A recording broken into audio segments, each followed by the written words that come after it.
దగ్గరికి వెళ్ళి చెప్పాలి, ప్రతి అన్న దగ్గరికి వెళ్ళి చెప్పాలి, ప్రతి చెల్లెమ్మ దగ్గరికి వెళ్ళి చెప్పాలి, ప్రతి అవ్వ దగ్గరికి వెళ్ళాలి, ప్రతి తాత దగ్గరికి వెళ్ళి చెప్పాలి. ఎందుకో తెలుసా?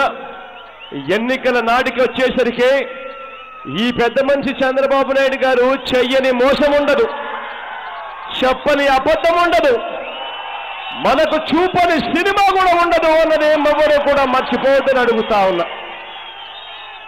ఎన్నికలు దగ్గరికి వచ్చేసరికి ఈ పెద్ద మనిషి చంద్రబాబు నాయుడు గారు చెయ్యని మోసం ఉండదు కాబట్టి, చెప్పని అబద్ధం ఉండదు కాబట్టి మనం పోరాటం చేస్తా ఉన్నది ఒక్క చంద్రబాబు నాయుడు గారి ఒక్కరితోనే కాదు, ఈనాడుతో పోరాటం చేస్తా ఉన్నాం, ఆంధ్రజ్యోతితో పోరాటం చేస్తా ఉన్నాం, TV5తో పోరాటం చేస్తా ఉన్నాం, ఇంకా అమ్ముడు పోయిన అనేక టీవీ ఛానళ్లతో యుద్ధం చేస్తా ఉన్నామన్నది మర్చిపోతని మీ అందరికీ నేను చెప్తా ఉన్నా.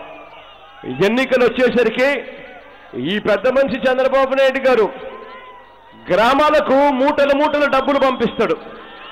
పంపించి ఏం చేస్తాడో తెలుసా?